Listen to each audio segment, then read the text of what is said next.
Welcome back, ladies and gentlemen, to the podcast. Today we have a very exciting episode because we have a fellow Scot on the podcast. Today we have Stevie Ray. He's a corrupting specialist. That's 5 feet 10 inches tall. Stevie Braveheart Ray! Long story short, the UFC f***ed me over. To do a sport like what I do, fighting, you have to have some sort of, you're either a bit mental or there's a reason you're doing it. He's got to be careful, he doesn't get blocked in here. Big takedown though. Stevie Ray with the ground and pound. I'm absolutely buzzing. Like I said, I proved them wrong. They said I should never fight again. I probably wouldn't make it to a fight. For the winner, Stevie Braveheart Ray! Beat a former UFC champion twice. Back. See it, he can submit him. Oh, there's a tap! The twister! Stevie Ray gets the finish and secures himself a play. And just won my last fight there, 5 years post UFC cut or whatever. Stevie with the choke attempt here. And that looks deep. Looks like he's getting under. Scottish twister attempts again. Stevie Braveheart Ray! Now, Stevie is a pretty terrifying guy, if I'm totally honest, but it was actually really nice because in this podcast, he opened up about his background. He opened up about his upbringing, and he also opened up about the controversy that went on with the UFC in terms of his fighting contract. And on that note, let's crack on with the Into the Mind podcast and talk to Stevie. Enjoy.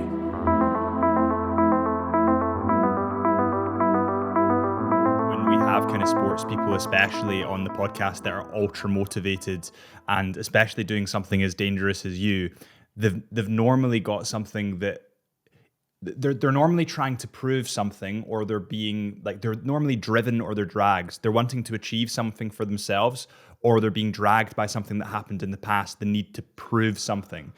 Would you say that you're driven in your career, as in you want to get there, or would you say that you're dragged, that you're trying to prove something to somebody else? Yeah. Well, I noticed this recently as well, that to do a sport like what I do, fighting, you have to have some sort of, you're either a bit mental or like you said, there's a reason you're doing it. And I think mine's was probably, I got bullied a fair bit. I'm saying bullied, I did get bullied, but I was also I was quite cheeky when I was younger. So I would almost ask for it. I would, even sometimes I would get battered off, multiple guys or whatever. And then if I knew I was at a safe distance to then shout something, then I would shout it and, F you, whatever. And then forgetting, I'm going to see them the next day again. But it's like I liked something about that, it's like getting a thrill, if you like. But I don't know if I was looking for attention or what, because I think that subconsciously there's maybe a reason behind all of it. But I know I got bullied quite a bit from the age of 12, here and there, until probably the age of maybe even 17, 18, or maybe 16. And I'm saying bullied, I was one of the popular guys of the year. I had a lot of friends and stuff, but there was a certain group of people that I would end up getting bullied from. And it's kind of because, so I ended up becoming a tough person at high school anyway. I was known as the hardest guy in the year, or one of the hardest guys about that you didn't want to mess with. And I have had a lot of fights in the street. And then I started MMA. And as soon as I started MMA, my very first session, I just fell in love with it. I couldn't believe that someone so small and skinny was able to control me the way they were able to control me on the ground and put me in submission. So it was the Brazilian Jiu-Jitsu part of MMA that I really fell in love with. Because I already knew how boxing worked, and I'd done a little bit of boxing, nothing too serious. But the jiu-jitsu, I was like, wow. The fact that, getting put in a triangle choke, someone can choke you out with their legs, they're on the bottom, and they could potentially put you unconscious. That was cool. So I just started training all the time. Yeah, and rewind a bit. When you were getting into those street fights and you were kind of getting minorly bullied by the group in school, who won the fights? Because I can't see you not winning them. Yeah, a lot of the time I would win. I had a lot of like arranged fights at school, especially high school. But I'm even talking. I remember even fighting at primary school. I moved from Parfhead Primary School to St Mary's Primary School. I remember there was a guy there, Gary Hen. He was known as like the hard guy. He was like a half-caste guy. And yeah, he was like athletic and, I ended up fighting him and I battered him. And then I remember fighting a few other guys at primary school as well. And it's crazy now because I've got like 4 kids, 2 are at high school and 2 are at primary school. And Mila, my daughter, she's 9. She's in like primary 5, I think. And that's when I was fighting, like getting into full-blown one-on-ones. And to think of that now, like I was her age, like then I realised, Christ, there was obviously something a wee bit different about me. To be, or just a bit rough. What was I even getting to there? So, and then high school as well, I had a lot of fights. And most of the time, if I ever got like barred, that was by multiple people. Because I almost learned how to fight just through fighting. In the street. It wasn't, I'd done a little bit of boxing, learned, my fight stance, learned I was a southpaw, but nothing serious. Until, then I was fighting in the street as well. Then I started actually getting in trouble a lot of the time. So I would go out drinking. I'd end up getting into fights. And I'm not sure if it was like trying to, I don't know why it was always me that, because a lot of the time the fights I was getting in the street, it wasn't even me, that started it, or I didn't even need to be involved, but I would always be the one. I quite liked that if any of my friends ever got shit, I was the one that would solve it. If any of them were in trouble, phone Stevie, he'll come and smash them, or at least try, because I didn't have fear. I remember one time in a nightclub, like one of my friends, Jacob, he was saying that one guy had started on him, and I went over and basically punched the guy, and it sounds terrible now. I ended up breaking his jaw. Jesus. And he got thrown out. Don't get me wrong, he was being an arsehole to me as well when I went over, and but just that mindset, I'm just like, oh, he's messing with you, is he? Right, and then I'm just aware, and straight away, without a blink of an eye, decked him. I ended up getting charged. I got put in prison for a week. They tried to fully commit me, like fully remand, I think 140-day remand. After a week in Perth prison, I got out on a curfew bail. I was on the curfew bail for 9 months. Had to be in my house at 7 o'clock every night. The police weren't coming and checking. That was the only way to get caught, because I didn't have a tag. It was just a curfew. They're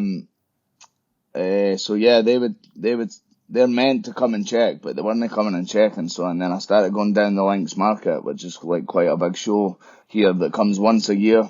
I went down the market, I got caught, out again, and then eventually later I got into another fight at a party, and then I got a tag.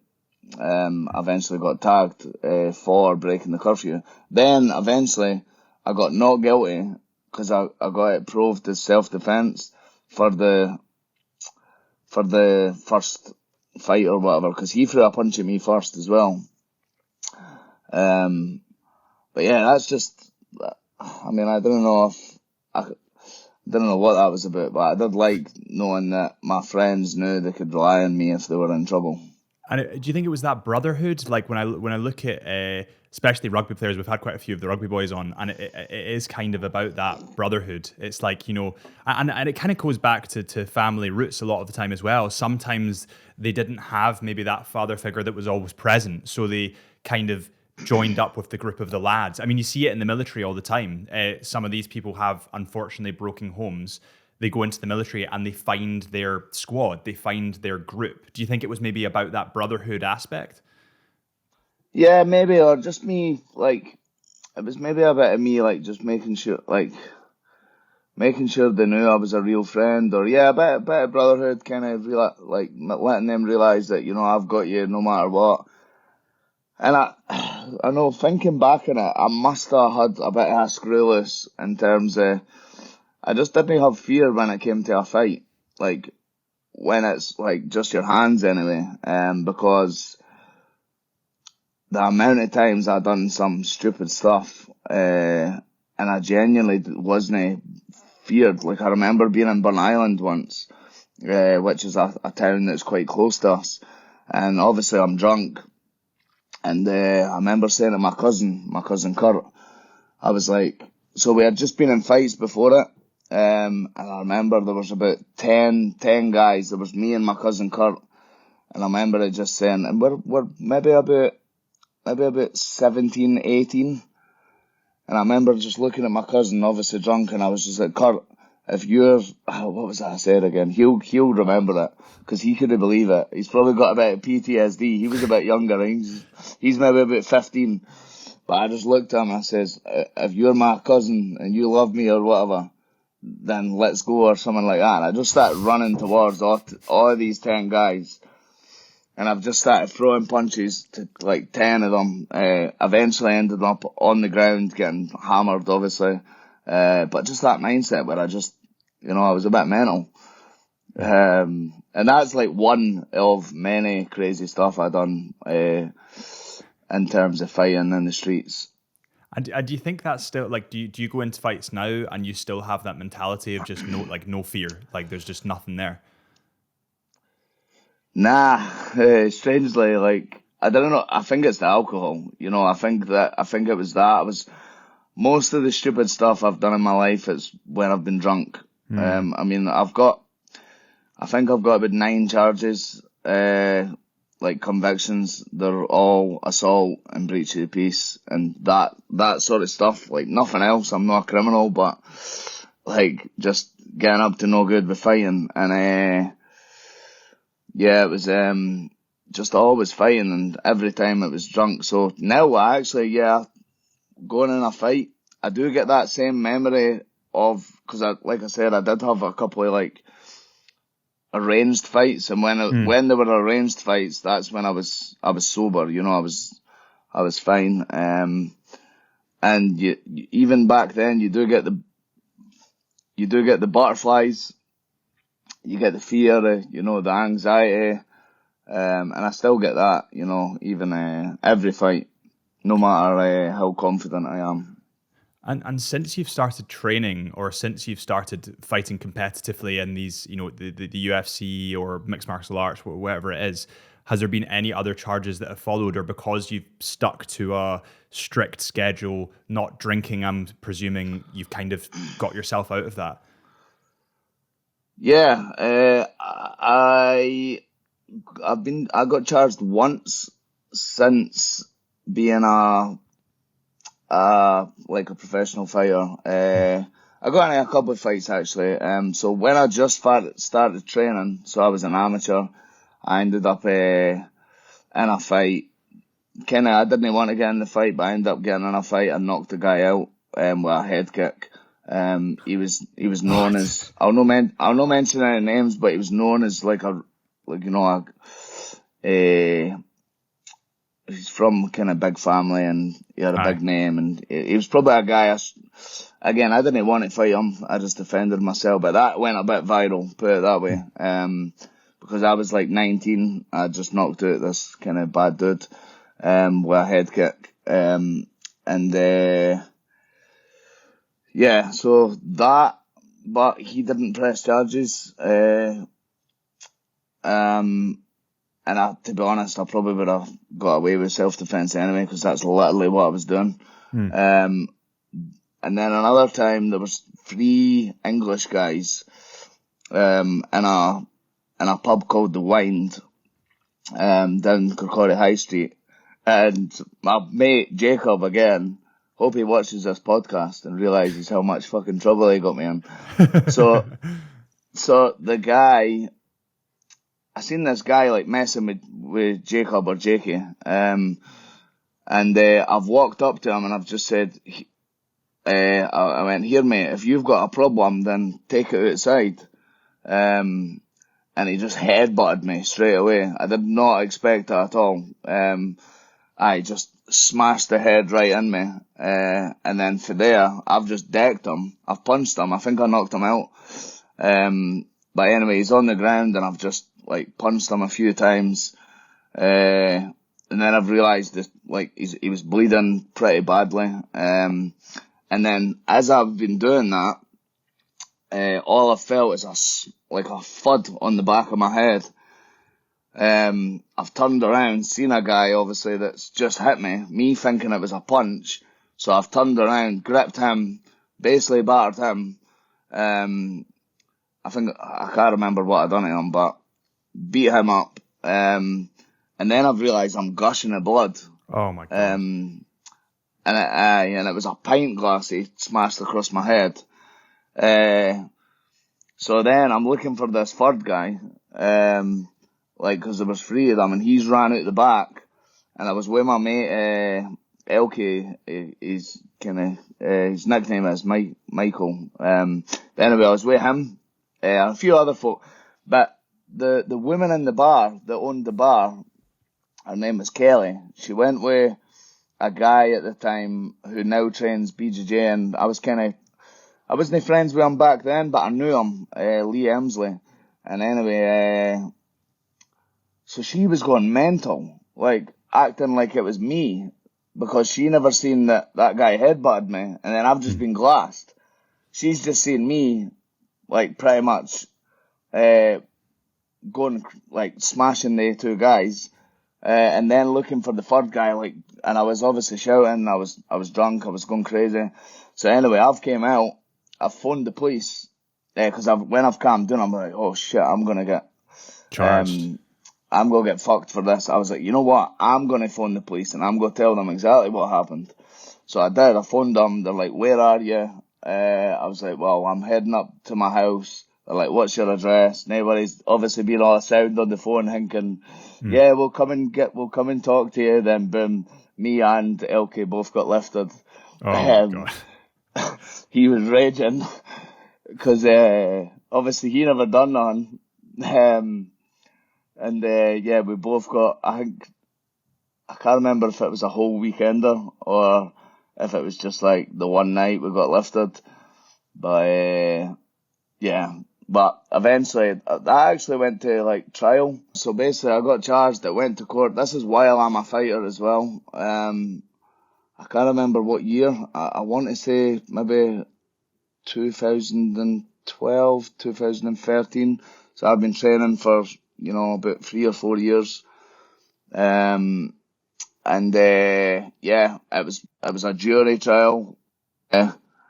Quite serious. And when it came to the trial, those guys turned up drunk. Oh wow. They were drunk at the court. Yeah, they were drunk at the court, and I can't remember if they said they weren't even wanting to press charges or they're no bothered or something happened that day. And I remember obviously being a bit worried because, I think I got charged with like 2 serious assaults. The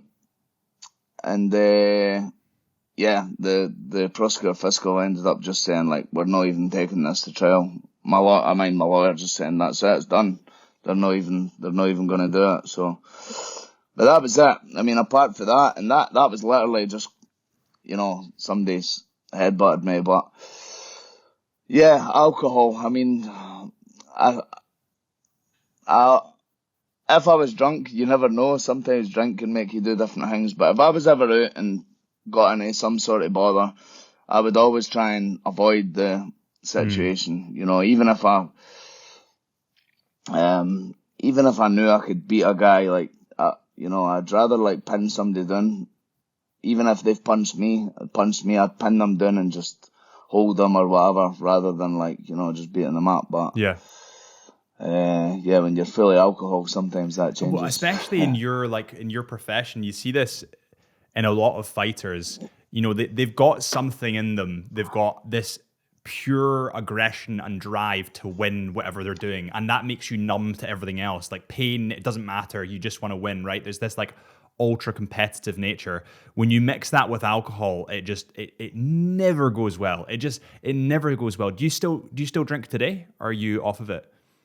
No, I still drink, yeah, but just occasional. Like, so I've actually drunk since my fight. I've drunk like every weekend, every Saturday, just because I've had stuff on. But when I'm saying I drink, so the Saturday after my fight, I went to Edinburgh with the wife and another couple. We went and had cocktails. It was a great night. The weekend after that, we went to Haggerston Castle with the kids. You know, had some drinks down there with there was a few friends that went with their kids. So yeah, had a few drinks and stuff. That was another good time. Then what was that? Then the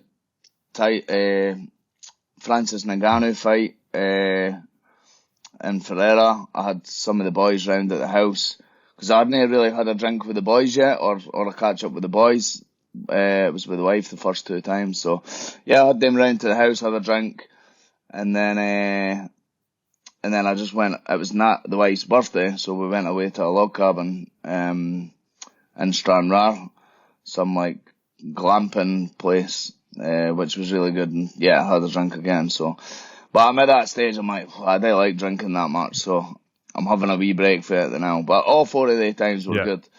All right, everybody, let's just take a really quick break for a second and talk about Chisholm Hunter, who are the sponsors of the podcast. Now, Chisholm Hunter are a family-owned luxury retailer with 30 boutiques throughout the UK. It might be over 30 by the time I actually release this podcast, but at the moment, it's 30. And now they specialize in luxury watches and luxury diamonds, and they're actually world-renowned for their luxury diamonds. I get all my watches and all my jewellery on that note from Chisholm Hunter, including this chain. It's got a St. Christopher on it. I also have this ring from Chisholm Hunter, and I also have this watch from Chisholm Hunter. This is a Hamilton khaki field, but they also do brands like Omega, Tudor, Vacheron Constantin, Blancpain, Breguet, and many, many more. So if you're looking for something luxury, something to take through the ages with you and hand down through the generations, then head to chisholmhunter.co.uk. That is chisholmhunter.co.uk. And while you're there, use the discount code CHSUB, that is CHSUB, for an exclusive 10% discount code off selected lines. That's CHSUB on the Chisholm Hunter website. That's chisholmhunter.co.uk, chisholmhunter.co.uk. And on that note, let's get back to this conversation. I think I've realised, like, well, 1, the amount of alcohol you drink obviously matters, but 2, I think hormones is a big one. Like, I think when I was younger, my testosterone was maybe through the roof. Like, I just maybe had a lot of testosterone, and I've noticed, like, you know, as I've got older, and obviously a bit of maturity as well. I've matured, I've had kids, I've, you know, went through a lot of different stuff. That now I can drink and even be pretty drunk, and I'm just like a happy drunk, or you know, whatever. Whereas before, anytime I drank, a lot of the times I was like aggressive, or I ended up in a fight, and it's maybe because, like I said, subconsciously there's something going on that I wanted to unleash. Yeah, I think that, you know, you are right. When you're younger, I have friends that used to be like that. My brother was quite like that. He could get quite aggressive when he was younger, and now you look at him, I think he's just turned 30. He's nothing like that. Like, he'll drink and just fall asleep. Like, he's just like, it's not, you change with age and maturity. And you mentioned Brazilian Jiu-Jitsu. Is that what got you in? Like, why Brazilian Jiu-Jitsu? When I started MMA, like I said, I started MMA, I was on a tag. Yeah, so I'd just done that week in prison. I got the curfew, all that. I ended up getting a tag for fighting again at a party in Logelly, and and then I got not guilty for the original offence, but I still had to do the tag because that was like breaking the curfew. So anyway, I'm on a tag, I've started training, and I was doing a bit of weights at the time. I'd been going to the gym, and if I'm being honest, I thought, because I was getting in a lot of fights and I was beat, like I was usually always winning, like I did start getting too much of an ego probably. I started thinking I was He-Man, you know, but in the wrong way a little bit, just thinking I was too big for my boots maybe, and yeah, like when I went to the MMA, it was an old friend, Dean Crichton. He asked me to come along. I think it was the second time he had asked me, he's like, come along, I think you'd be good at it, because obviously he knows I've been getting into loads of fights, and it's like, yeah, come along. And I went along, and like I said, I just couldn't believe that I was quite like muscly and strong, and like this guy that was literally, I mean, I was probably about 13, 14 stone, and there was a guy that was probably 9 stone, skinny, able to like choke me until I tapped, and there was nothing I could do. Nothing I could do at all. He could choke me and I had to tap. If I didn't tap, he's going to put me unconscious. And that made me realise that, like, it humbled me, I suppose. It humbled me and it put my ego in check a bit. And I was like, you know what? There's probably loads of other people like this guy in the street that I didn't know about. And then it made me realise, like, there's loads of people that do combat sports that obviously would be able to probably beat me in a fight. But before that, I literally probably thought I was like one of the, you know, toughest or hardest guys walking. So yeah, it was like it was good for the ego. And yeah, I fell in love with that. So I just started training all the time. My training schedule, I had to train 5:30 till 6:30. My tag was at 7. So I had to run home. I wasn't driving at the time. I had to run home from 6:30 to make it home by 7 o'clock. And by the time I got out of the cabin, it was down by Ravenscraig Park, because it was in the guy's back garden. It was like a private club. By the time I actually got out and got changed and whatever, it would be like 1:45. I had 15 minutes to run from there to my house, and I would always get in like 1 minute too. So it was almost like part of the training, part of the cardio. The fact that, you know, I was on a schedule to get home. And yeah, that just kept me on the straight and narrow. Literally since then, I'd never got in trouble again. Apart from those times that, you know, I said that I feel like wasn't my fault, and, you know, I got fortunate where I never got in trouble for them. But, yeah, I mean, a mixture of me doing MMA, me having kids, or my first kid when I was like 20, 21. And yeah, probably meeting my wife as well, because I do praise her for changing me. And I'm saying changing me, I was always a good guy, but I was just loved fighting, and I wouldn't think about the consequences. I don't know if you've read the chimp paradox or know about it, but my chimp in my brain just, I wouldn't ever think about the consequences. I would just do stupid stuff without thinking about it. So yeah, my wife is, I feel like when we first met, we were like young and young.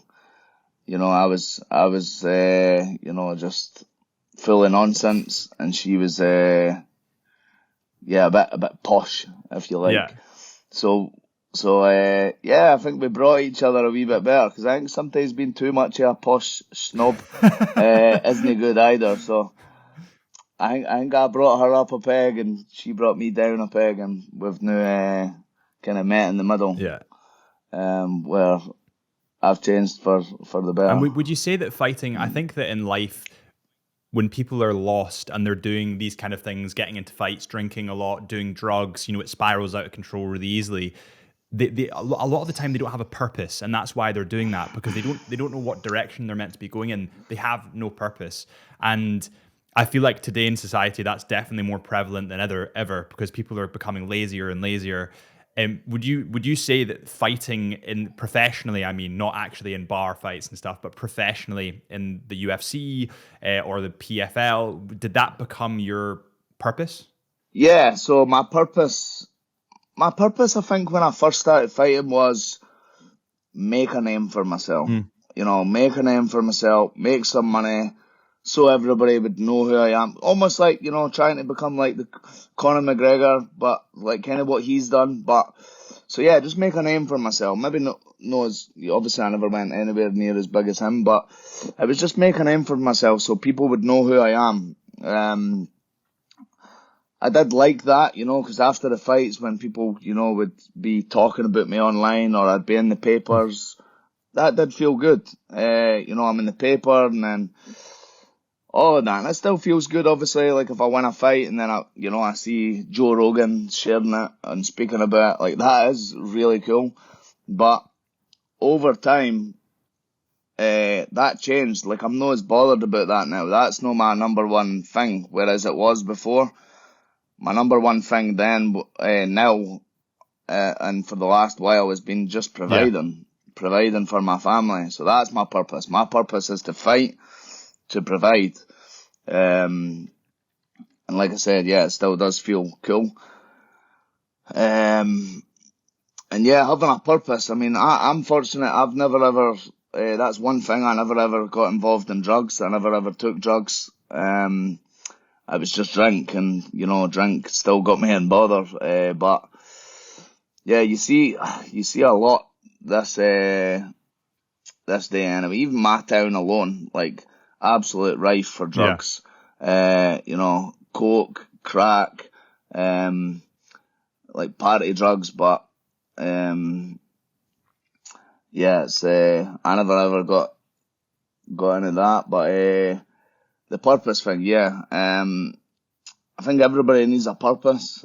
So it's almost like when you lose a purpose, it's like you lose yourself. Aye. Even people that like retire, you see it. People retire and they've not got a purpose anymore and they kind of fade away unless they get like a hobby or, you know, they get their purpose.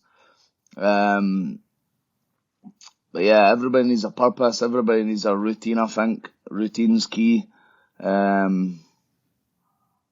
Cause like even that fight there, I mean, I'm at a really good time in my life, where I'm happy, my mental health is good, but obviously there's been times where it's no, and even like I've even noticed that even though my life is great and I'm like the now for me anyway, like just mentally I feel great.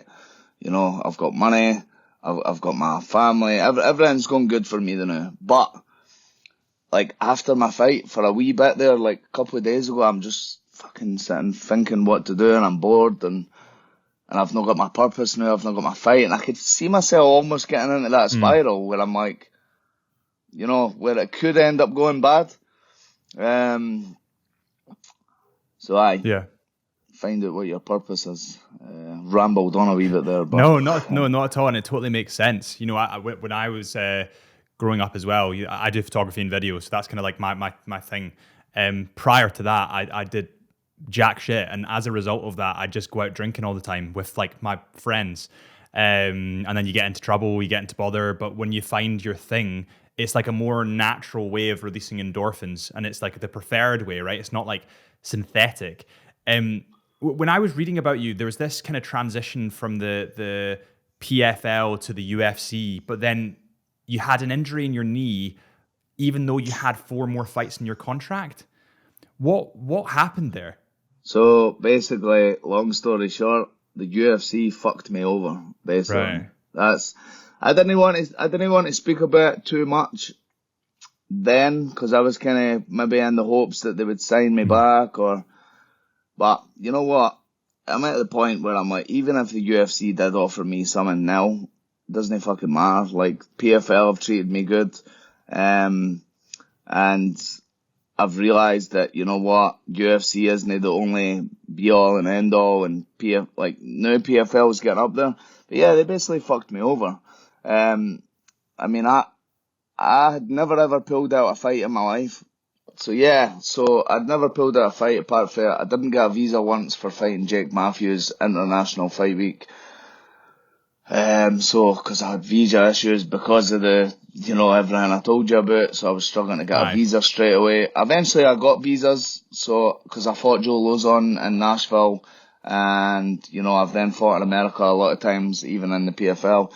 But anyway, didn't get a visa then. For the very first time, due to injury, I pulled out against Mark Diakese, UFC London 2020. I pulled out because I hurt my knee. My knee was just right shit at the time. And, so then I pulled out, the whole show got cancelled because it was COVID. But I'd pulled out before then. And then all of a sudden, my manager, Ali Abdelaziz, was saying to me that, it was a weird talk. It was, he was basically saying the UFC want to get rid of you. And I'd signed, so I beat Michael Johnson in October 2019. Biggest win in my career. Won the fight. Signed a new 4-fight contract. And then signed to fight Diakese on my first fight, the contract. Got injured. And then, he was basically like, oh, they want to get rid of you. They're saying, that your knee's no good, and it's, they've been advised off the doctor, Jeff Davidson, that, your knee's not a quick term fix, and that, you shouldn't be fighting with your knee the way your knee is. It's really bad, blah, blah, blah, blah, blah. And I was like, well, I went and got orthopedic clearance, so I went and spoke to an orthopedic. He said, yeah, your knee is damaged, and yeah, you've got low cartilage. It's like what Kamaru Usman's got. He's not got a lot of cartilage, so his knees are sore, but we can still fight. So I got clearance to fight. Then I think they didn't expect that, so then I remember Ali just saying to me, well, we need to go as a free agent and sign with someone else. Go sign with another company, but go as a free agent first. Cause if you didn't, the UFC is going to cut you, and UFC is going to cut you, and then they'll say why they've cut you as well, and then no other company will want to sign you. So I was like, I remember going through a wee phase where I was saying no to start with, fuck that, I've got a contract, I'm wanting to fight, I've got clearance. But then he was basically like, look, if you didn't go as a free agent, they're cutting you anyway, so you've not got a choice. So I did that. That was a bit of a rough time, it was a big shock, biggest win in my career. And they gave me that fight off a knockout loss. I'd lost to Leonardo Santos, got knocked out, then they gave me the Michael Johnson fight. So I think they gave me the Michael Johnson fight hoping I would lose, and then they could get rid of me or whatever, but they gave me that, I spoiled the party and won. I didn't know. I did speak to Sean Shelby a bit after that, and he just said, look, it's what they've been advised. And so I went as a free agent, and then eventually retired. I was like, because obviously I'm a free agent while COVID and lockdown's going on. There's no shows even happening. So I ended up getting into a bit of depression, just kind of retiring emotionally, and and still to this day I've got a bit of a thing with the UFC where they did fuck me over, because it's one of those ones where you didn't know where my career would have went. It might have went the way it's went now, where kind of I've done okay, I've won some big fights, I've lost some, but the fact they robbed me of even being able to find out. I mean, I worked my whole career since I was 19 until however old I was when they done that. But 2020 I would have been what? 30? Yeah, so I would have been 30. But just fucking annoying. And I think it's even illegal what they done. I could be wrong, because I never got paid any of those 4 fights. Some people have said, oh, they should have paid you off and gave you the money for the 4 fights. And if I did, then I would have been laughing. But, I never got fuck all. Just, that's you're cut, no choice. And then, so I've retired because I'm like, I was kind of pissed off. I was like, fuck the sport. I'm done with this. And then my manager, Ali, was like, there's the PFL. They're doing $1 million tournament. They want you in. So and then I done that 2022. After obviously a couple of years off. That's what happened with that. So, but, while I'm on topic of that, I'm waiting on a payday from the UFC. So in July, I should be getting a decent amount of money, that I suppose is life-changing because I could pay off my mortgage with it. But that's not really for them fucking me over. It's this whole, I don't know if you've seen the fighter, the fighters sued the UFC, they just agreed $375 million for the first. There's 2 lawsuits basically now. 2 lawsuits with the UFC because the UFC were doing illegal shit basically, running their business as a monopoly. I think they bought rival companies so fighters didn't have fighter rights. I don't know if this is part of it as well, but I think because they're treating us as employees but only paying us like self-contractors, we're not allowed to fight anywhere else. We have to wear Reebok, all that. I don't know if that's all to do with it. You'd need to, hear from someone that knows more about it. But yeah, basically they're paying, for the first part, they're paying $335 million to the fighters. This lawsuit is from 2010 to 2017, June 2017, I think. So that falls under the first 6 of my fights. Then there's a second lawsuit, Cage and Johnson filed, that from 2017 till present, we're due a lawsuit for that as well. And I think the judge just approved injunctive relief, which is supposedly a big thing. I'm not too clued up on what that kind of involves, but 2 big lawsuits coming. And I've spoke to the lawyers. I told them everything I've told you there about how they fucked me over, and I don't know if that'll go in the favour of whatever, but UFC fucked me over. Yeah, and it seems a bit odd. To me, contractually, if you have a fighter for another 4 fights, they've injured their knee, but it's not like they're going to be out forever because you were back relatively quick. Was it within 6 months?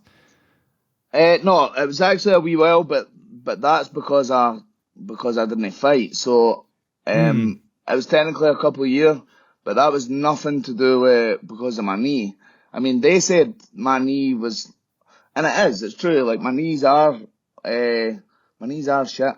I've not got a lot of cartilage. It hurts for me to walk sometimes, never mind run, and do jiu-jitsu and all that stuff. But my knee was fine to fight, or my knees, knee or knees, whatever it was. I think they said my left knee was chronically bad. I proved them wrong.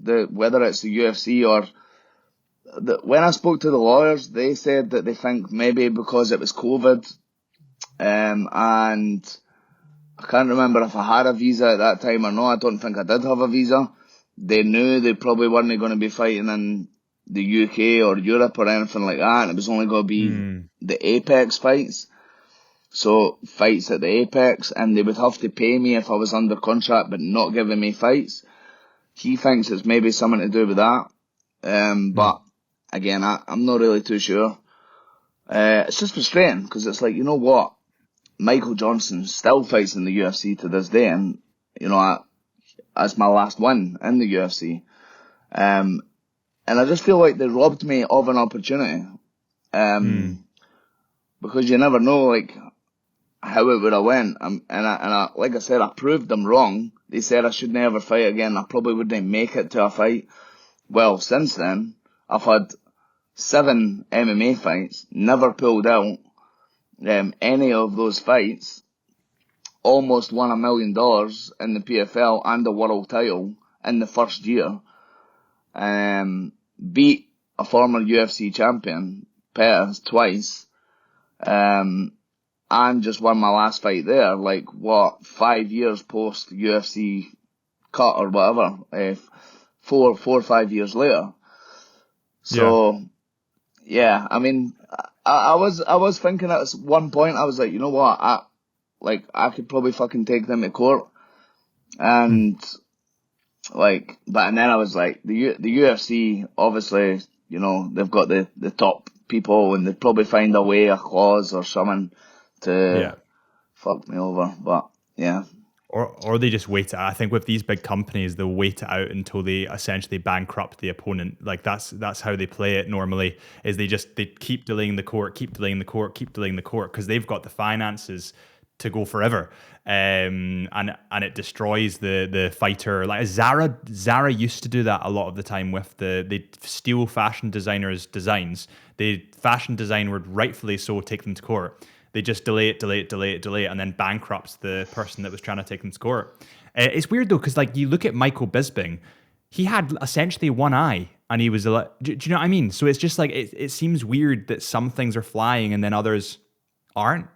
Yeah, that's it, Liz. But you know what? I think I was getting to a point in the UFC where I was getting expensive. My money was going up, and maybe I just wasn't, I wasn't the smack talker, or they maybe just seemed, you know what? I don't know. I really didn't know, but yeah. I mean, it's frustrating. I mean, it's one of those ones. I try and think everything happens for a reason. I wouldn't have got the experiences with the PFL if that didn't happen. So I'm kind of grateful for it as well.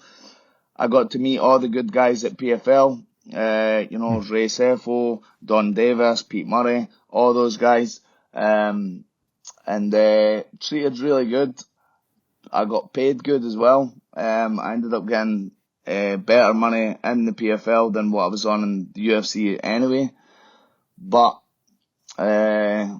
obviously at that time the UFC was the creme de la creme, the Champions League MMA, and I wasn't really in the sport just for money at that to start with.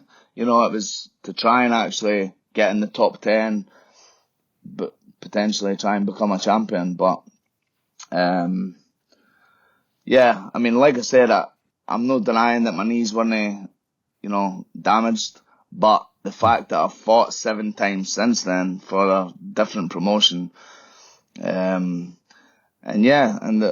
was a bit depressed after, hearing, oh, by the way, you've just lost your job, because at the time it was COVID. There wasn't really much other rival companies to the UFC. I mean, other than the UFC, you had in Europe anyway, you got Cage Warriors, and Cage Warriors is as much as they're a good promotion, right? They're a really good promotion, but they pay absolute dog shit. I think I got £1,500 a fight when I was their world champion. It's brutal. But there's no any other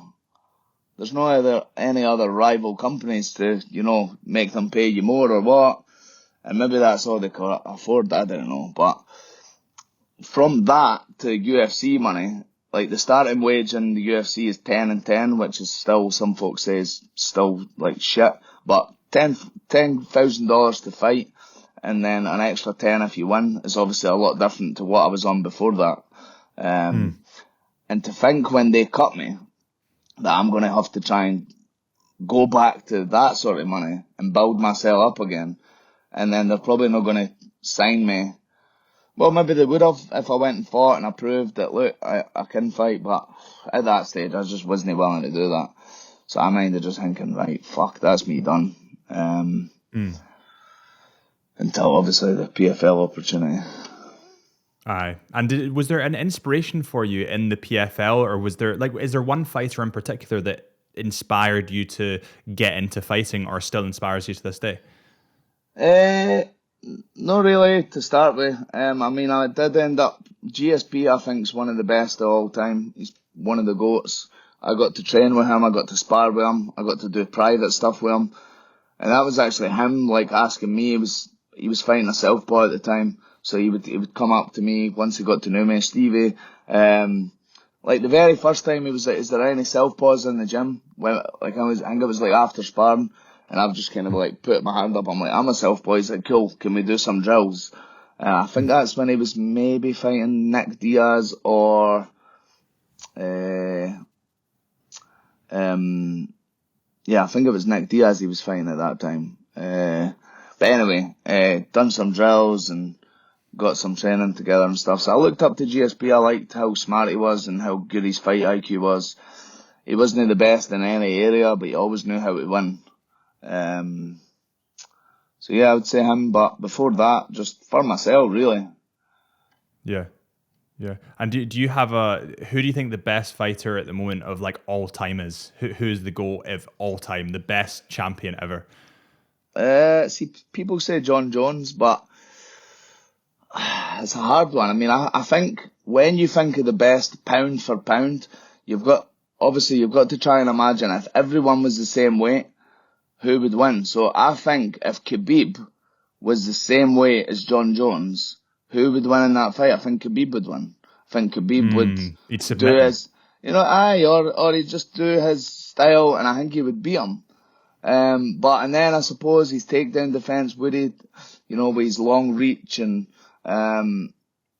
his attributes, but so yeah, tough one. But GSP's up there with the kind of best of all time. Khabib, John Jones, obviously Anderson Silva when he was in his prime, and even Jose Aldo and stuff when he was in his prime as well. But Anderson Silva, I remember watching matches with him, the leg kicks that guy had on him prior to the leg break, because he must have lost a ton of confidence there, but holy shit, the snap you would hear when it hits them, it would just rippled through the octagon or wherever he was fighting.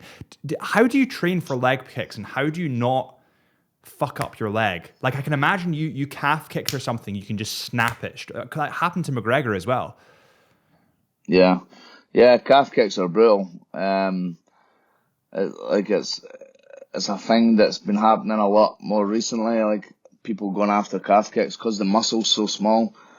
But not even that. I think it's because a lot of fighters were conditioning their legs by getting kicked.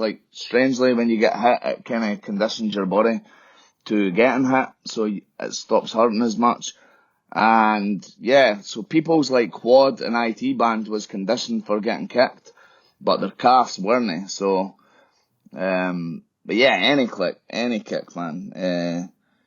Yeah, it's tough after you take a few hard kicks, but obviously there's a way you can check it. I prefer not to check it. I feel like it fucking hurts me even checking it. Maybe just my brutal, shitty legs and bones. But I used to like to check. I prefer just to either counter it. So as they kick your leg, punch them in the face, basically, or try and move out of the way. So just hipping back or something like that. It's such a brutal. It's just such a brutal part of the sport. I remember watching the McGregor fight, and he steps back and his leg just goes snaps in half, and it's oh my god. And see a fighter going into the ring after they've done that. Anderson Silva is a perfect example. He there's no way mentally you'd ever be the same when throwing those kicks, because the last time you threw a kick, you snapped your leg in half. Yeah. There's no way. Yeah, I mean, I think over time, I suppose, maybe in the fight you'd still be a bit anxious, but once you threw a few and then it's been fine, then maybe it'd be okay. But because I think he's got titanium plate on his shin or something, so yeah, it would take a long time, especially breaking a whole bone like that. But it's very hard to come back for, and yeah, well, McGregor's no fought since then, so. But I don't think that's anything to do with the actual I think it's more to do with money. I mean, it's hard to, go back to fighting and everything when you don't need to. He doesn't need to fight again at all. So it's probably more that than the actual leg break, because I'm sure he'd probably be able to do a fight camp and whatever else. I'd imagine his leg is in good condition now. Yeah. Do you think we'll ever see him again, or do you think the money has just, he doesn't need to fight now? He has more fights in his contract, right? Well, he put a post up the other day saying, somebody said, you don't need to fight, you're rich, you're a billionaire, you've got family, protect your health. And he replied saying, yeah, you're right, goodbye or something. So, I don't know. I mean, it's one of those ones, it's hard to walk away from the sport. I mean, even me, even that fight in Scotland I just had, that was meant to be my last fight, and then I won, and during even the fight camp, I'm like, you know what, I actually like this, and I'm enjoying this. And I was at welterweight, so I was eating what I wanted, so even the rubbish part of the sport, which is dieting, I didn't have that, and I was enjoying the training, and I was like, you know what, maybe I could fight again, I could keep doing this, because I did say that, if I enjoy the camp and I enjoy the fight, then why stop? So yeah, I mean, I'm in the process of, I'm technically a free agent again now, so I'm waiting to hear back from my manager, getting a contract with the PFL. But yeah, we'll see what happens with that. But yeah, it's definitely hard to keep fighting when you don't need to. Aye. And do you find that I remember the UFC. I remember when I first heard about it, it was on a Joe Rogan podcast. What influence do you think the podcasters, specifically Joe Rogan, have had on not just the UFC but mixed martial arts in general? Do you think they've really helped promote you guys in a big way? Who's helped promote the Joe Rogan podcast? Aye. Yeah, I think so. I mean, I think the sport's just evolved, really. When I first started, it was cage fighting, it was called, and it was rough and brutal, and obviously there is still a brutal aspect to the sport, even boxing, when you're getting punched in the face, elbowed in the face or kneed or whatever, of course there's a brutal aspect to that, or even getting choked, but now I think everybody can see there's a much more technical aspect to it. There is a sport. McGregor obviously helped with that as well. His personality helped the sport. But speaking about it, a wee bit of everything's helped the sport, but it's definitely a lot more as a kind of main sport now. Yeah. And have you've not been in contact with Joe Rogan, have you? Or would you do that podcast, or what do you think? I'd go on the podcast, yeah, but I don't know if he'd have me. I'm sure he can get much bigger people than me. So he just had Donald Trump. But I'd definitely be up for going on it. Probably a few stories that we could talk about, even the UFC thing that I just spoke about there, and some other crazy stories. I'd like to smoke some weed with him as well. That'd be a good laugh, man. But yeah, he messaged me. I messaged him after my Pettis fight. The first one, I was just like, oh, Joe, I know you love a twister, because he's a 10th Planet guy as well, and so I sent him the video of my twister, and I can't remember if he replied or no, but then obviously I remember watching that bit on his podcast where he's speaking to what's his first name? Simon Anders, and he's just speaking to him. He's yeah, Stevie Ray messaged me, and he sent it to me, and it was just cool watching it back, man, because I'm sure he did reply back to me, but it was just cool hearing him talk about me. I've never met Joe Rogan. He's one of the guys I'd love to meet. all the UFC cards that I did. He was the kind of commentator. He probably would have been if once I got into like, it was just the visa issue. No getting it on time, but yeah, I'd like to meet Joe Rogan at some point. Yeah, I love his ethos in terms of the way he trains. He's 57, I think he is, and he's built like a brick shithouse, and he's fit as anything, still doing jiu-jitsu and all mixed martial arts, and I think it's just a great like way of living. He just never stops training and he never stops working, and I think that's like, it's pretty important, because you said earlier, as soon as people lose their drive, as soon as people lose their purpose, they start deteriorating. Like as soon as people retire, you see like a mental deterioration. Like in terms of the future for you, do you think you'll ever stop fighting, or do you think you'll go into coaching, or like what's the future there? Yeah, there's definitely going to be some point when I stop fighting, because I'm even struggling now at 34 to keep up with like some of the young guys in the gym. One of the best guys at higher level is Sean Clancy. He's 21, maybe 22. And, he's obviously very physical specimen as well. He's welterweight, so technically the same weight as me now, because I'm now technically a welterweight. But, yeah, just to keep up with the guys. I'm fine. If I had to train with Sean, whether it's rolling, sparring, I can hang in there and, I'd be able to keep up. But it's the next day, like the recovery for him and the recovery for me. I'm about a few days recovery, or I'm coming in the next day in pain, whereas he's fine. He's full of growth hormone still. And the recovery is just different. So, I didn't want to be one of those guys that's just fighting until I'm brain dead and just fighting for a paycheck. But I do feel like, I think that last fight proved that, I've still got a good few fights maybe.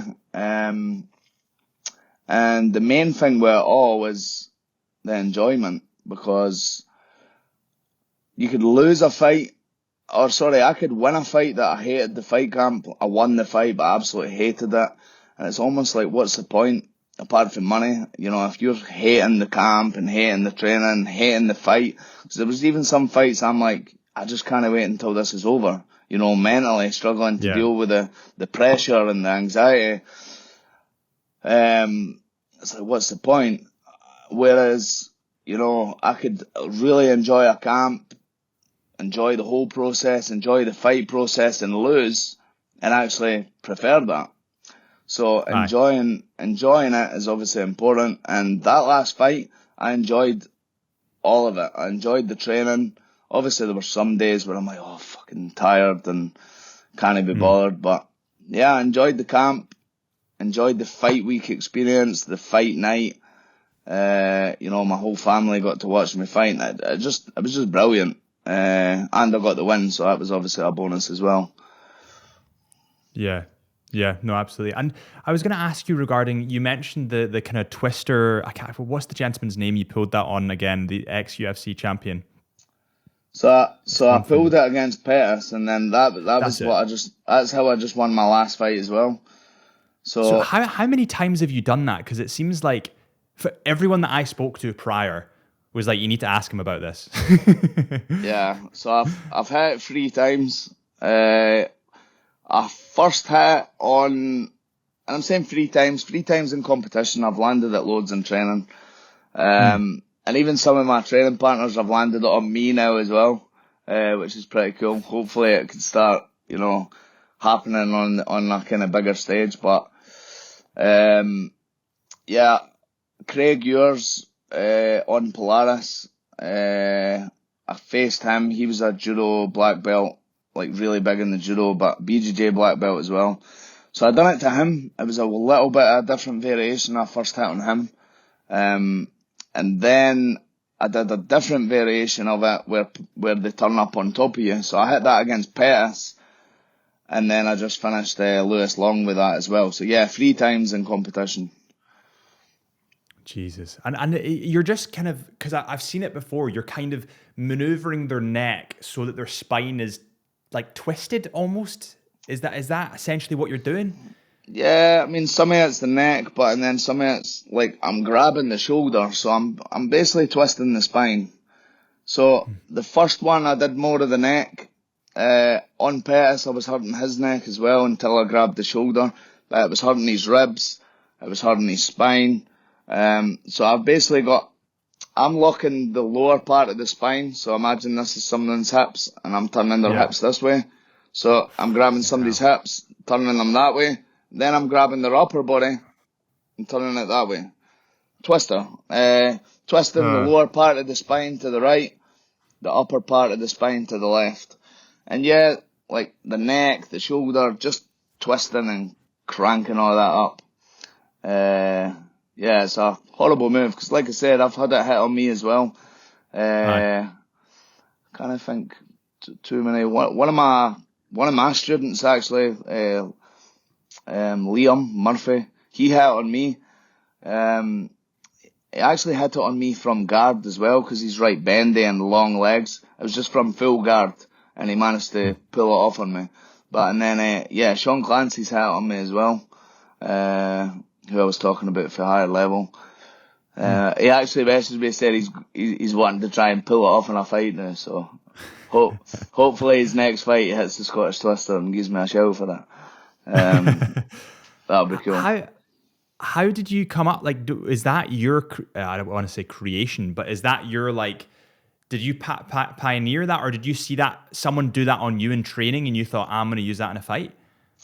Someone done it to me years and years ago. I was at Extreme Couture in Vegas, and someone hit on me. It was a little bit different. I've kind of changed it up a little bit, and over time I've realised like if someone does this, I do this. So I've got like different options. But yeah, someone hit on something similar on me. A good few years ago, and I just stole it from him. Started hitting it on everybody, and this is like for years. But yeah, just that's what happens with jiu-jitsu. You go through wee phases of hitting certain stuff. There might be something I've not pulled off in the gym for like 5 years, and then all of a sudden I'll go through a phase of hitting it. It's like a cycle with jiu-jitsu. You go through this cycle of hitting different variations, and it's usually whatever you're drilling. That's why you have to drill. Even when you know the moves, you've got to keep drilling it just to keep your kind of muscle memory and stuff like that. So, yeah, started pulling it off. Hit against Pettis, hit against Lewis Long. So now that I hit it twice in MMA, I'm like, I need to maybe next fight go for it again. Do you think they'll anticipate that though? Like I always feel like if a fighter has a certain move that they go to, it's almost like they can learn how to counter that prior to them going for that move. A little bit. I mean, Pettis did do that the second fight, and I kind of expected him to like do a lot of work on that. So I wasn't even forcing it so much. The second fight when I fought him, I got the back, I got the body triangle, and I was just kind of more like. I don't know. I wasn't as much in desperation. If I knew I had to finish him, I maybe would have finished him again with the Scottish Twister again. But that was the difference between the first fight and the second fight. The first fight, I had to finish him within 12 and a half minutes. So I had that purpose. I had the desperation. I had to do it, or I wouldn't be in the tournament. The second fight, I knew I just needed the win on points, so I was maybe being a wee bit more lazy. But that being said, he did do certain stuff that kind of stopped me from having as much control. But it's one of those ones, like, you see it in multiple other times before. Paul Craig, for example. Look at Paul Craig. Everybody knows he's going to triangle them. He's going to try and triangle them, and he still does it. So sometimes when they're focusing on what can go wrong, it's like, what do you call it? When you think about something that happens. It's almost like you kind of it makes it into existence almost. Yeah, that's it. I can't remember the exact thing I'm trying to think about. Like Conor McGregor went on about it a good bit. Oh, you visualise that this happens. Christ, that's going on me. But like it ends up happening. So. Because they're maybe focusing on it or what, or maybe they know what's going to happen, but they just can't stop it. Because I mean, I'm sure Lewis Long probably knew that, I've hit a Scottish Twister, he would have seen it PFL sharing it a good lot of times. You know, it was even in the highlight reel, you know, that they were putting up the PFL marketing kind of video. So yeah, I've seen it, but it doesn't matter. Yeah, no, for sure. I know you didn't pull that move against Paddy. I was when I was doing my research, I didn't realize that you'd fought Paddy and won. I didn't even realize Paddy had lost. I was the last guy to beat him, but it wasn't MMA. It was just grappling. So I'll give him that. It wasn't an MMA fight. It was a grappling match.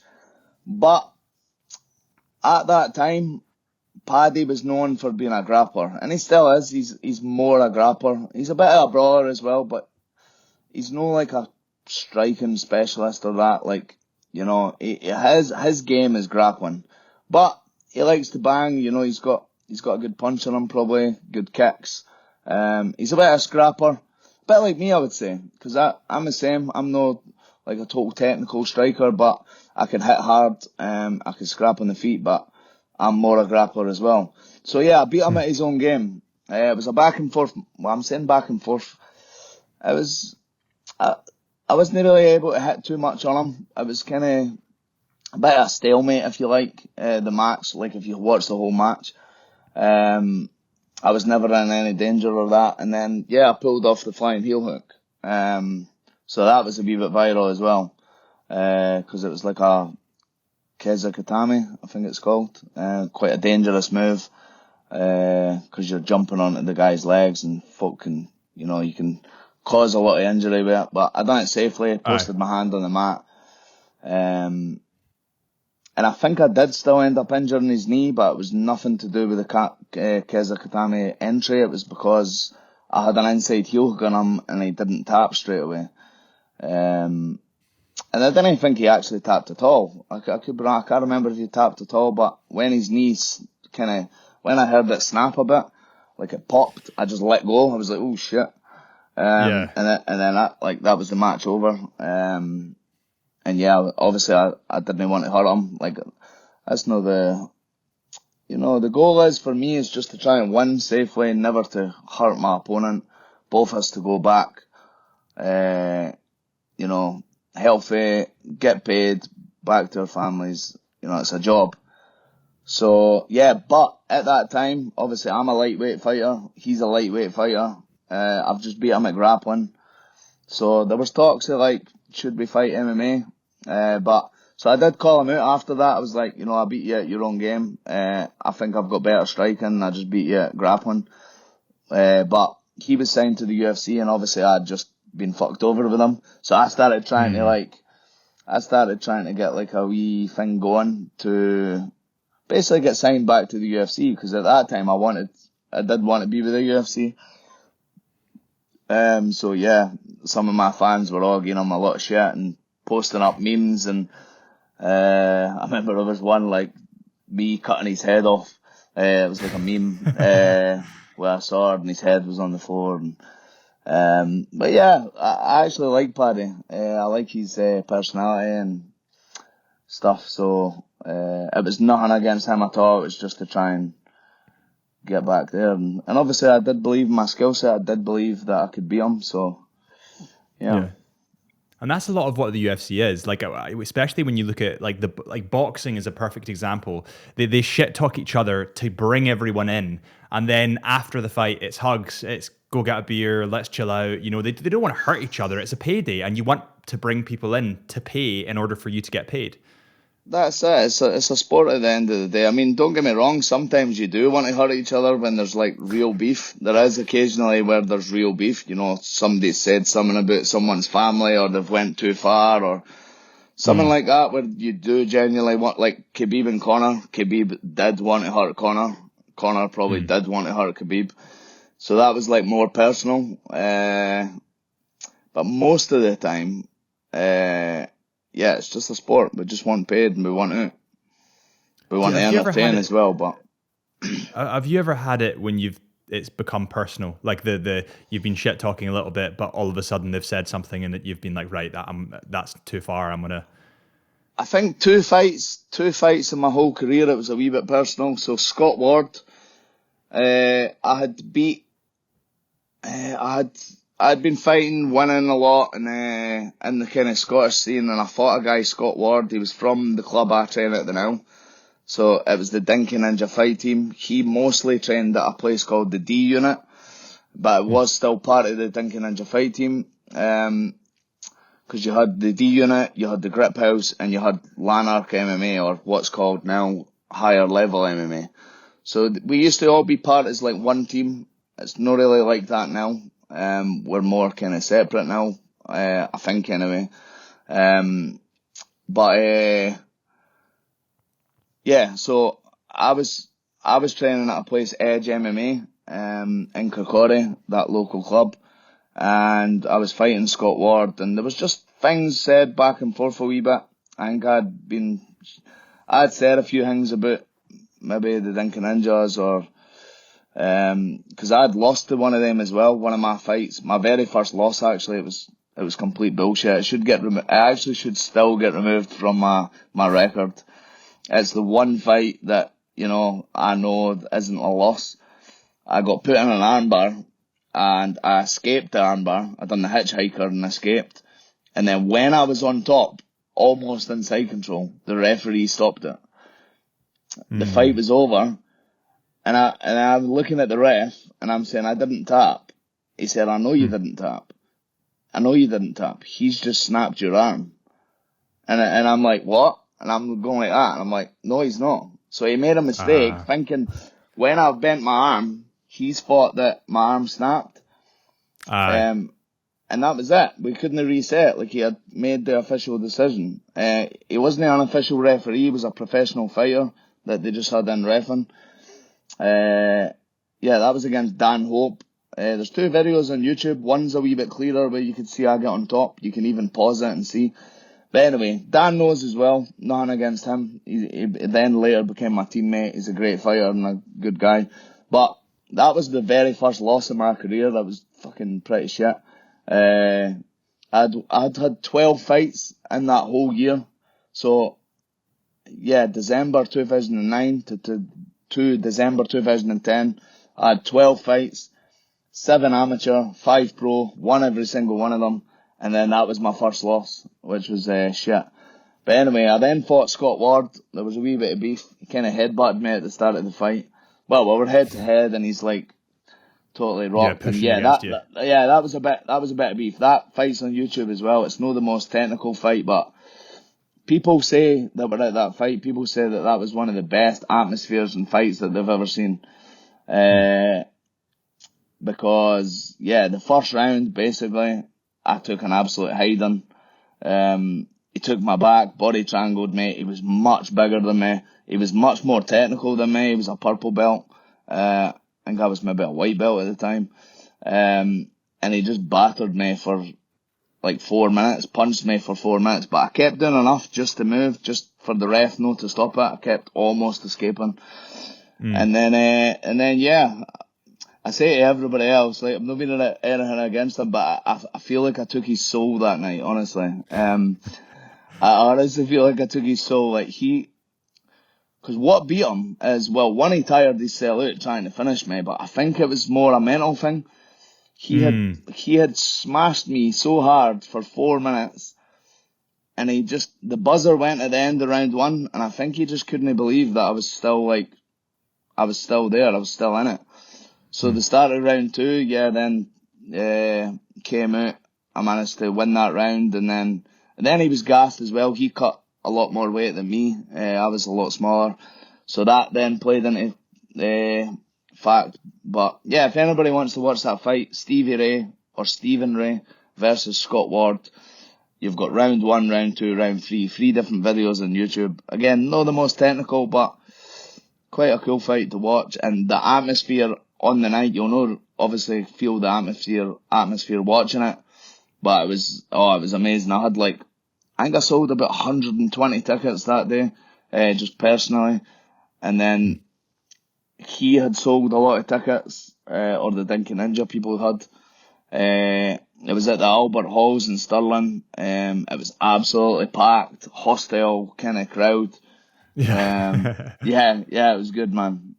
So him, and then Kurt Warburton.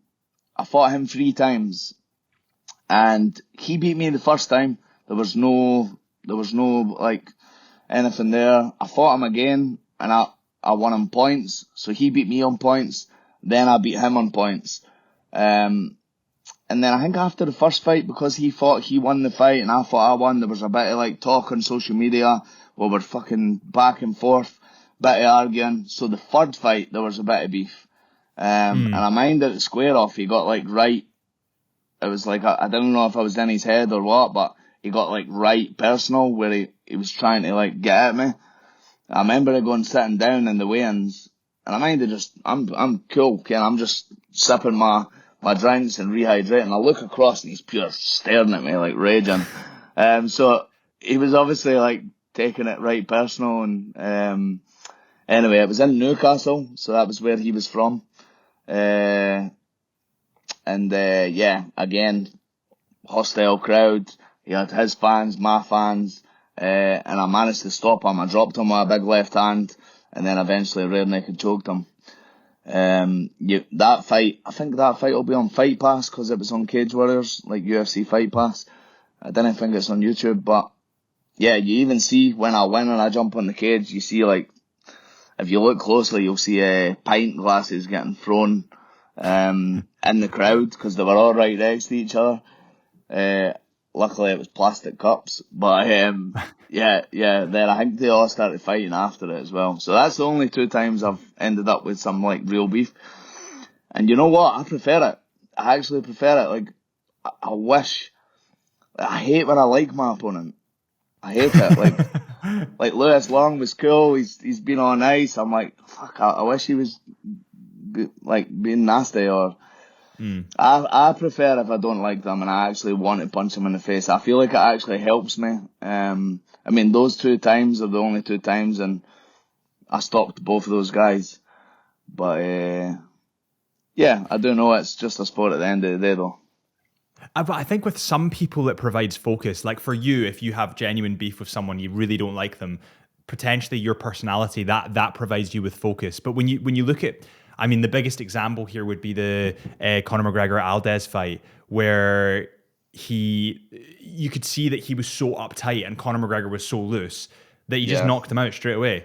And that's because of the shit talk, and because he wasn't used to acting like that. He was used to being very respectful and lovely, and it's just a job.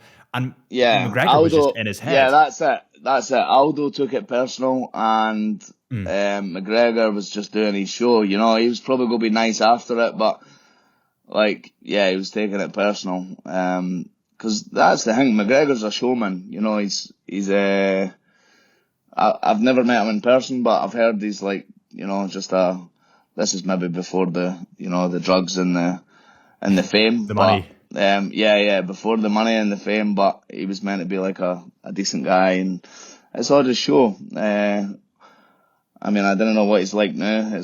Money and fame, I think it can get a bit much. I was speaking to my mate about that yesterday. I'm like, I would before I started fighting, I thought being famous would be good, and obviously I'm no famous, but I mean, like, if I did become famous, I thought that would be good.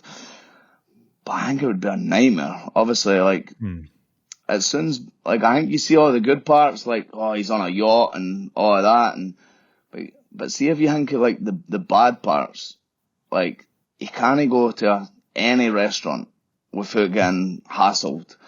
He can't go to drop his kids off at school without getting hassled, probably. You can't have a normal life. You can't do anything without getting hassled. There's no privacy at all.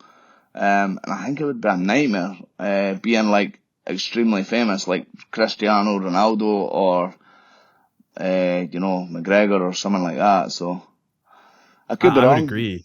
Maybe they love it, but I don't think they do. I think a lot of famous people hate it. And I think at the start, a lot of people aim for fame. Like I've spoken to relatively famous people within their field.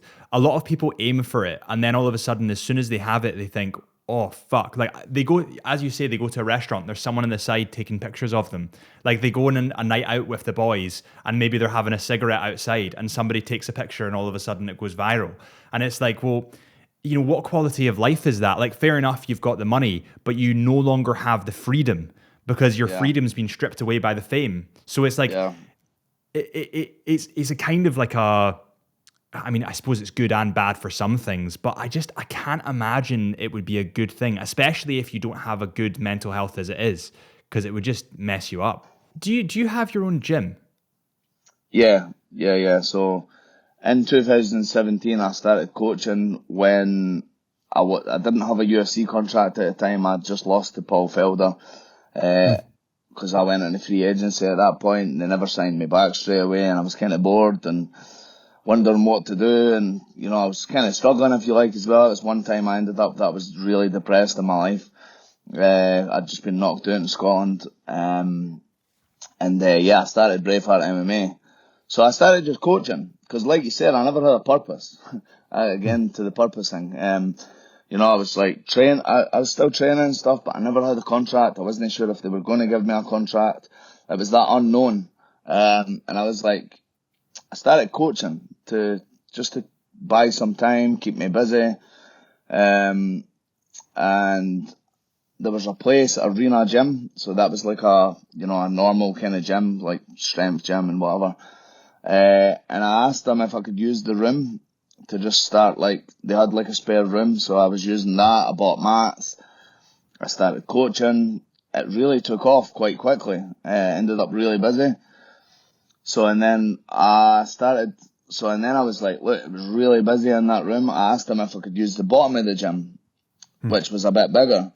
It was open plan though, but there was a wee half wall that separated it. So then I expanded to that. Then that got really busy. Then I was like, then in 2019, I got my own place, which is just round the corner from there, and it's where I still am today. And now I've got like a kind of full gym.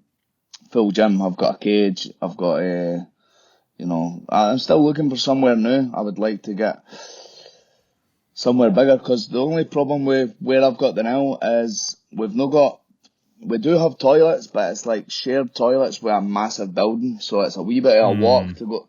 Only takes like probably a minute to walk through our bit. Not even that, 30 seconds probably, but just for like the cleanliness and stuff, you need to put the flip-flops on, you need to go to the toilet. If you didn't know where it is, it's a wee bit of like here and there. And there's no showers. And we've not got any heating, which is rubbish in the winter. So I'm in the middle of maybe trying to find somewhere new with the potential like heating, toilets and showers. But yeah, I have my own place now. It's fairly big. The mat space we have is 120 square metre, 10 metre by 12. I've got like a cage fence all the way around it. Then there's just a wee alleyway for like getting changed, and there's putting your stuff. I've got I think it's a 18-foot cage. Then there's another small mat space where I keep the pads and you can warm up and whatever. So yeah, it's a decent size, but the gym it's been doing well. The beginner program, we've got about 30 people in the beginner program now, and there's usually roughly 20 people in each of my other classes. But more for like, we've just ordered new mats. So I've ordered new Fuji mats, like proper quality mats, like they cost me like 10 grand, just for the mats. And Jesus like Christ. wall mats and floor mats. So there's really good mats, upgraded, because I've just got jigsaw mats now. So that's going to make a huge difference. But yeah, I'm waiting to like try and speak to somebody from like the council or whatever, to try and get some help for them maybe, because obviously I've been speaking with some people like Viewforth High School. Have been in touch with me as well, where they're wanting me to do some sort of like mental health thing, like speak to the guys, and then also do training. So I'm hoping to try and rattle the brains together with maybe me and somebody for the council, try and get a new place, maybe a council building that I could use, and aye. There'll be loads of grants and stuff as well available for that, I'm sure, because if you're reinvesting within the community and it's a business proposition, like there will be help that they can give you in order to. Well, I was obviously I'll take the grants and the help financially as well, but I have got I've got money there to invest with my own money and sponsors as well. We've just got a lot of help for sponsors, but it's more just like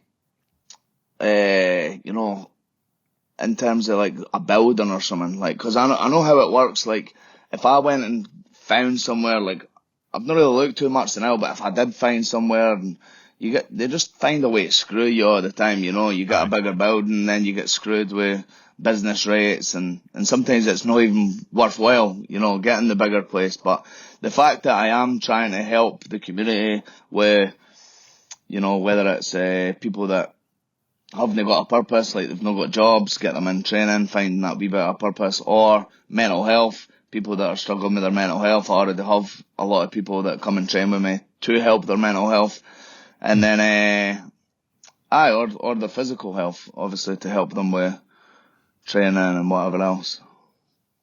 Yeah, absolutely. I think the name Braveheart is probably the best Scottish name you could have come up with.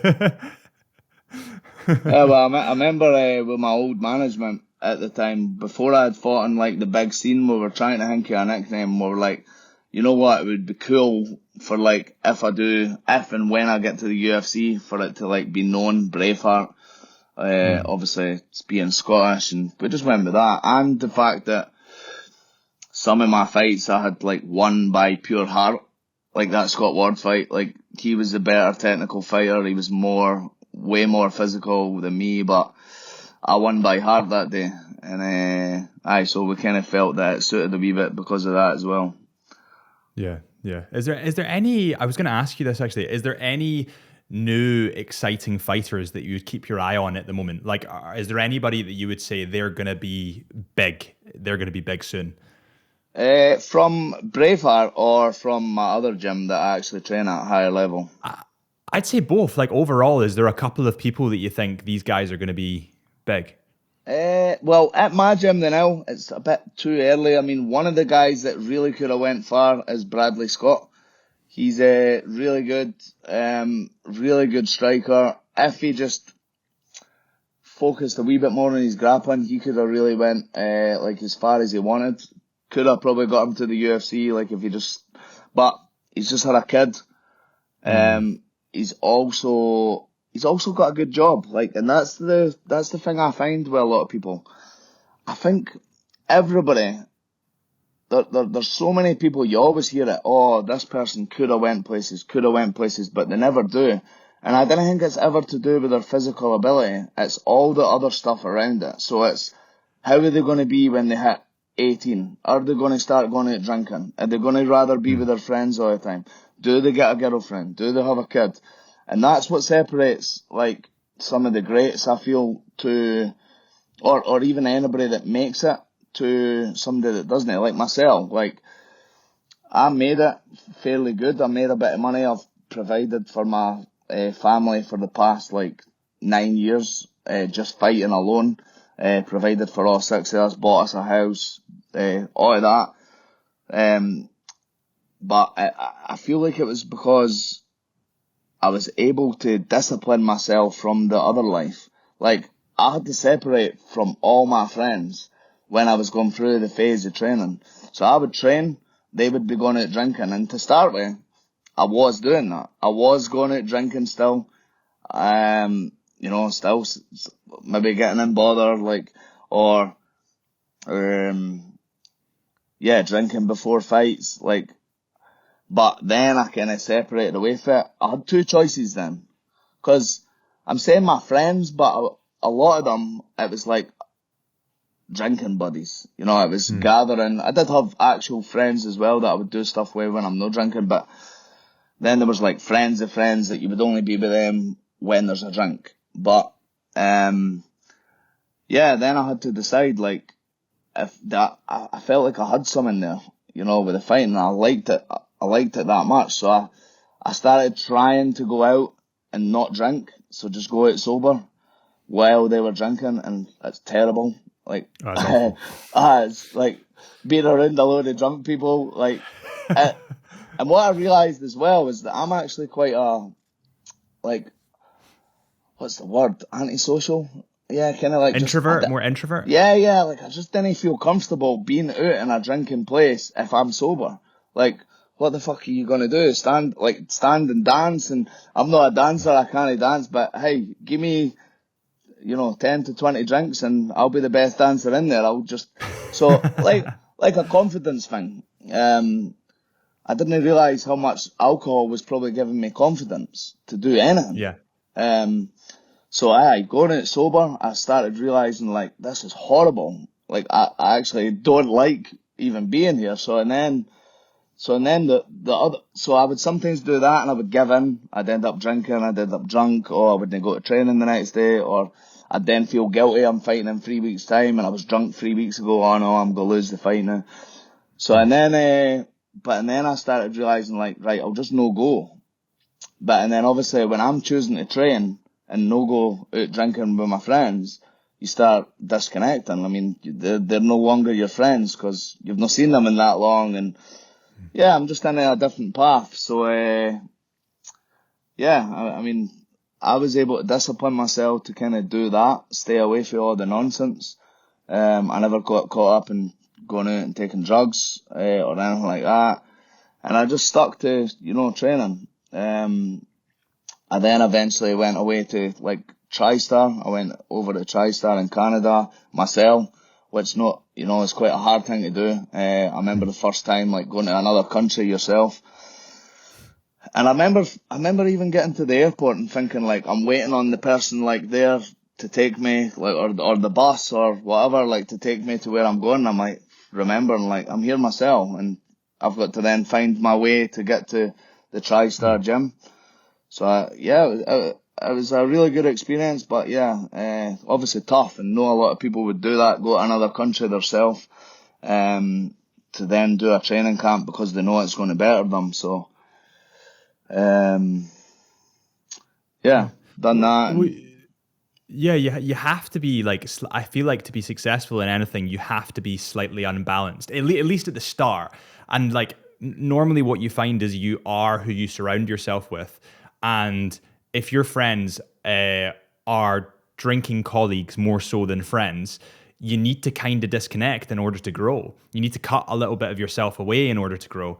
And I think that's, like, a lot of people don't, they all talk about balance in life, and so many people talk to me about balance, and I need to work from 9 until 5 because then I have balance. And I'm like, yeah, but in order to be good at something, you need to, like, continue to do it for years and also have literally no balance. Like, you need to be so infatuated with it that you concentrate on it 100%. Like, when I was doing photography and video and I really wanted to work for Canon and DJI, which are the big companies, I was totally unbalanced. Like, I'd get up at 2 a.m, go up a hill at Monroe in Scotland just to get views from the top, be back as everyone else was getting back from a night out. And I'd be like, I just wouldn't be involved with it. So I think it's a good thing to be, especially at the start, that slight bit unbalanced towards what you really love. And that's probably why you had success. Yep.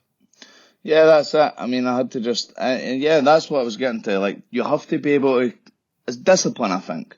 Because discipline, I've noticed that discipline's a really tough thing to have. You can definitely build on it, like, and it's doing stuff that you don't want to do, really, but it's going to better you. So doing anything like that, like ice baths is a prime example. Like, I think ice baths, I don't think there's too much of a physical benefit of doing an ice bath. I know a lot of people say it's for recovery and stuff. I don't feel, it probably does help with swelling and stuff, but I don't think it recovers your muscles that great. I think heat's actually better for that, like doing saunas and hot baths and whatever. The ice bath, I feel, is more a discipline thing. If you're doing an ice bath, like, and you didn't really want to do it because it's horrible, you're then strengthening your discipline because you're believing there's, like, it's maybe helping you breathe and then helping you mentally or whatever else. But But yeah, discipline, being disciplined is obviously really important, and no getting, tempted to do the stuff that's not going to benefit you. But yeah, then balance as well. Aye. Yeah, I think, but you do find that ultra successful people, at least in their field, they are,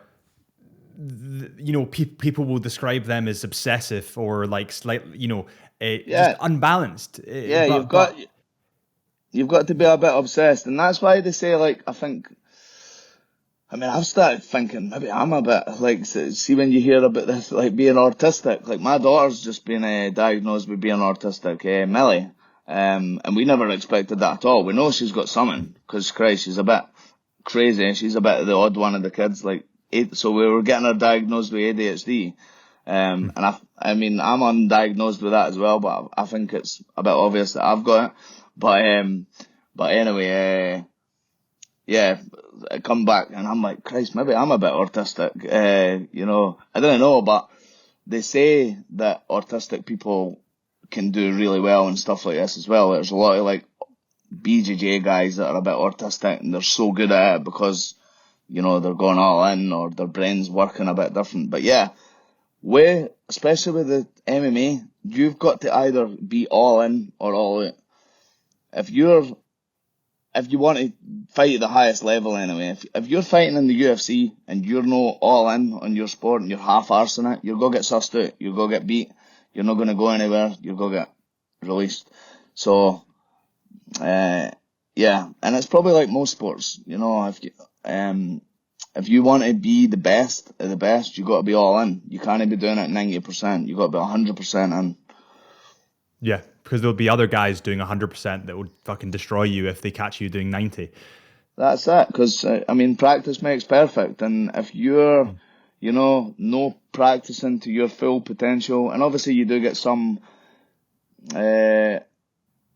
people that get away with that rule, like John Jones, going out, partying, not quite training to his full potential, but he's just so naturally good or whatever that he'll still maybe sometimes win, but it does eventually catch up on you, especially for the average person, if you like. You got to be all in. He's a genetic freak. Like, he's genetically just fucking, that's mad. Yeah. It is crazy when you look at like some of the stuff that he was doing, partying on the, on coke and drinking, and, even like, he was in that car thing where I think he hit a pregnant person, he got jailed, and then to be doing all of that and still smashing the guys he's smashed. And then you get Khabib, who's like another beast, but you can tell he's the complete opposite of that. He's training. Exactly. He's disciplined. He's training. He's like all in. Yeah. It was funny what you were saying about ADHD there. So I've got ADHD, and people's brains, like if you can imagine this is a normal dopamine like level of someone's brain, this is where ADHD people sit. So everything they do, they're trying to push above the line. So they're trying to get back to normality in terms of dopamine. Do you think that your dopamine comes from fights? Is that what you're kind of addicted to in terms of the dopamine hit? A little bit, yeah. But I'm obviously getting that dopamine from my phone as well. I'm sure there's loads of people addicted to their phones, and that doesn't just mean they've got ADHD. But I started watching videos on ADHD because there's certain things that could sometimes actually get in the way of my relationship as well. Like fucking fidgeting. Like I fidget all the time, so I'm like, it's usually my feet. So my feet just never stop. They're always moving. So when we're lying in bed and my feet are just always moving, like before Natalie knew, I'm not meaning it. Like I think what it is, it's like a thing. And she started getting annoyed with it. And then other things, like, when I YouTube the like symptoms and looking into it, I'm like, Christ, and more so her, she's like, cause I'm sometimes a bit denial. I'm like, nah, that's not me. She's like, it is. So like butting in on people's conversations sometimes, like two people will be talking I'll get something will pop in my head and I'll just say it, boom, and I'll just butt in and I'll just cut them off. So I think that impulsiveness, so like being impulsive sometimes, I mean, I just feel like my brain is going constant all the time. Sometimes even when so that's another one that she hates. We'll be watching a film, and I'm not watching the film.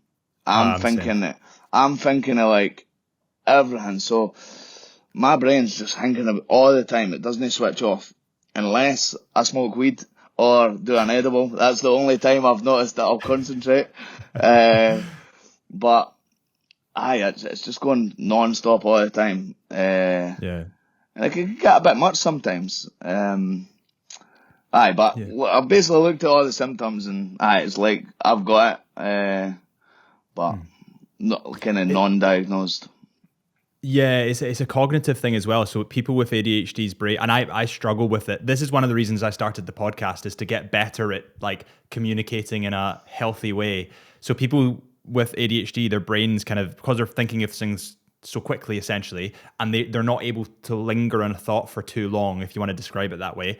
They feel like they need to say it straight away, because otherwise they'll just go on to the next thing and they'll forget about it. So that's why you're in a mid-conversation, you think, fuck, I'll say it quick so that I don't forget it. And that's another thing. So like memory loss. I started thinking like my memory is getting really bad because of fighting, and fuck, it might actually be a wee bit towards that as well. But yeah, then I realised like memory loss is a thing with ADHD. So like forgetting, like Natalie will be like saying to me that she told me to do something, and I'm like, no, you never. Like, and just things like that. So yeah, that's another one. But yeah, now like I tried to actually get diagnosed with it, so I applied and whatever. No for any other reason than just like, okay, now I know I've got it. That's it. I'm not wanting any tablets. I'm not wanting any like benefits or any of that rubbish. Like, I just want to know if I've got it. And they asked for my school background reports. So I sent my primary school, because I didn't think I had my reports, but I asked my mum. My mum was then like, oh, I've got your primary school ones. Here they are. So I read through them, and Christ, I couldn't believe, like, I'm like, oh, they're bent to gonna say I'm ADHD straight away. Oh, because when I'm reading it, I'm like, Christ, no paying attention. Like, oh, just, it just sounded like, but, and then they were like, oh, we didn't feel there's enough evidence just for this. But, and they're the experts, so I was like, right, okay, fair enough. But they just based that on my primary school reports. Like, it got way worse when I was at high school, but I just never had them. And then I mean, I know I've got it. I mean, the symptoms when you're a kid, I think, are a bit different to when you're an adult. When you're a kid, it's the hyperactiveness, like you're just mental, and I was like that. A lot of the nurses and doctors and that used to say to my mum, like, fucking, he's, or I don't know if it was her friends, he's got ADHD. Like, I broke my arm when I was 8, and I was on top of the wee playhouse in the hospital, and I was fucking jumping up it, and they were like, they actually said there's no way he could have broke his arm, cause look at him, he's like mental, and it did. My fucking arm had snapped in half, but I was just mental, I couldn't sit still. And then as an adult, I find it's more brain stuff rather than, because I'm no ADHD physically. Christ, I wish I had that energy, but just my brains all the time. Yeah. Mate, we're coming up for 2 hours, and I know you've got your wee guys just bust his head. But where can people find you if they're looking for you? Like, what can people do to see you and view you and support you? So yeah, on Instagram, I'm Stevie Ray MMA. I think I'm that on Twitter as well. I didn't really use Twitter though. So Instagram, Facebook as well. I think I'm just Stevie Ray MMA. I've got like an athlete page and a personal page. But yeah, if they add me on, obviously the athlete page, because you only get a certain, I think 5,000 friends or whatever, and I'm always having to delete people and stuff. But on both of them, I didn't post too much, but I try and obviously keep up and be posting. I'm one of those guys it's like, I'd rather, part of me is like, I wish I could live in a house in the middle of nowhere and no have social media, none of that, but I know like part of my kind of life and being a fighter, and it's all about, and being self-employed, you need to kind of be on the, so you can follow me on Stephen Ray MMA on those pages. I post now and again.